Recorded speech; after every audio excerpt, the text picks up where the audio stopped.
इसी क्लास में हम पढ़ने वाले हैं क्लास 10th साइंस का chapter number 13 magnetic effects of electric current. इसके पहले वाले चैप्टर में मतलब इलेक्ट्रिसिटी वाले चैप्टर में हमने पढ़ा था heating effect of electric current.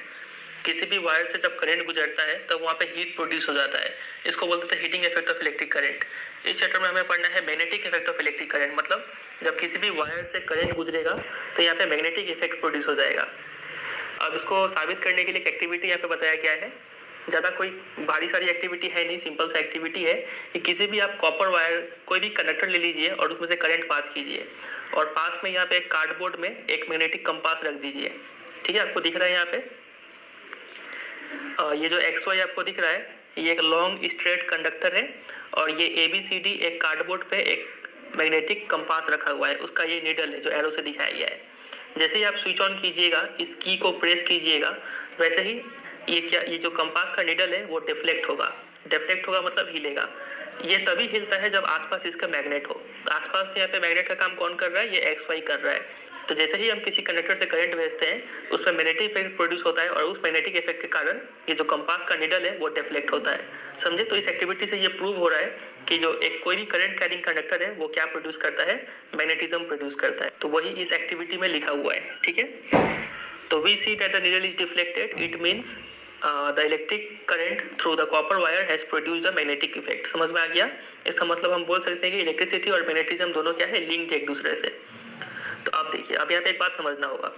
जैसे हमने देखा कि करंट पास होने से मैग्नेटिज्म प्रोड्यूस होता है, क्या उसका उल्टा भी हो सकता है क्या? कि अगर हम किसी मैग्नेट को मूव कराएं तो क्या उससे करंट प्रोड्यूस हो सकता है क्या? तो बिल्कुल हो सकता है। इसको हम लोग बोलते हैं electric effect of moving magnet. जब भी किसी मैग्नेट को मूव करते हैं तो वहाँ पे इलेक्ट्रिसिटी प्रोड्यूस हो जाता है।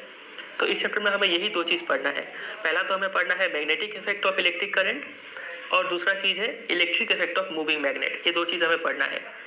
तो पहला वाला जो इफेक्ट है ना, magnetic effect of electric current, इसका यूज़ किया जाता है इलेक्ट्रिक मोटर्स में। और दूसरा वाला जो इफेक्ट है electric effect of moving magnet, इसका यूज़ किया जाता है इलेक्ट्रिक जनरेटर में। ठीक है, तो ये सब चीज़, ये हो गया ब्रीफ इंट्रोडक्शन। ये सब चीज़ हमें इस चैप्टर में पढ़ना है। चलिए स्टार्ट करते हैं। उससे पहले यहाँ पे एक महान इंसान के बारे में आपको पता होना चाहिए। इनका नाम है हैंस क्रिश्चियन ओस्टेड। यही वो इंसान है जिसके कारण आज हम इस चैप्टर को पढ़ पा रहे हैं। इन्होंने ही सबसे पहले इलेक्ट्रोमैग्नेटिज्म को डिस्कवर किया था। ठीक है, इन्होंने डिस्कवर किया था कि जब भी हम किसी करंट कैरिंग कंडक्टर को के आसपास किसी कंपास नीडल को रखते हैं तो वो कंपास नीडल डिफ्लेक्ट होता है। ठीक है, तो इन्होंने ही सबसे पहले ये नोटिस किया था। तो बस आपको इनका यहाँ पे सिर्फ नाम पता होना चाहिए और कुछ नहीं है यहाँ से। ठीक है, चलिए अब अगले टॉपिक में मूव करते हैं। अगला टॉपिक है magnetic field and field lines. बहुत इंपॉर्टेंट। लेकिन मैग्नेटिक फील्ड और फील्ड लाइंस क्या होता है, इसको समझने से पहले दो तीन बेसिक बात आपको पता होना चाहिए। सबसे पहला, अभी हमने देखा कि किसी भी मैग्नेटिक कंपास का जो नीडल है वो नीडल क्या होता है? डिफ्लेक्ट हो जाता है जब हम उसको किसी बार मैग्नेट के पास रखते हैं। तो बार मैग्नेट क्या होता है? आप इस पिक्चर में देख पा रहे हैं, इस शेप के मैग्नेट को बार मैग्नेट बोलते हैं। यहाँ पे कई सारे शेप दिखाए गए हैं, तो आपको ऐसे दो याद रखना है, सिर्फ बार मैग्नेट और हॉर्सशू मैग्नेट। ये दोनों का नाम और शेप याद कर लीजिए। ठीक है, अब देखिए, तो हमें पता है कि जो कंपास का नीडल है वो डिफ्लेक्ट होता है जब हम उसको किसी बार मैग्नेट के आसपास रखते हैं। तो ऐसा क्यों होता है? ऐसा इसलिए होता है कि जो कंपास नीडल है ना, वो खुद ही एक क्या है? छोटा सा बार मैग्नेट है। तो जब दो मैग्नेट को आसपास रखेंगे, एक तो नीडल खुद ही एक मैग्नेट हो गया और बार मैग्नेट तो मैग्नेट है ही, तो दोनों मैग्नेट को जब आसपास रखेंगे तो दोनों एक दूसरे पर फोर्स एक्सर्ट करेंगे और उसी फोर्स के कारण ये जो कंपास का नीडल है वो डिफ्लेक्ट होता है। इतना समझे? और देखिए, और एक बात है यहाँ पे कि जब भी हम किसी मैग्नेट को एक धागे से टांग कर ऐसे छोड़ दें हवा में, तो वो मैग्नेट एक स्पेसिफिक डायरेक्शन में ही रुकता है और हमें पता है वो नॉर्थ साउथ डायरेक्शन में रुकता है। तो किसी भी बार मैग्नेट का वो हिस्सा, वो पॉइंट जो नॉर्थ की तरफ पॉइंट कर रहा होता है, उस पोल को बोलते हैं नॉर्थ पोल।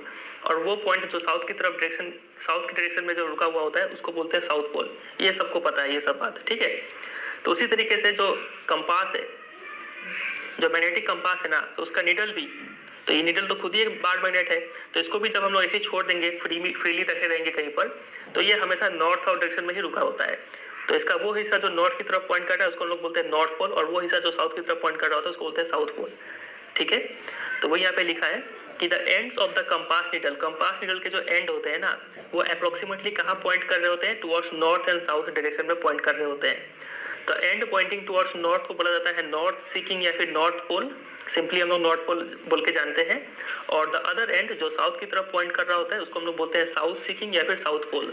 ठीक है, और एक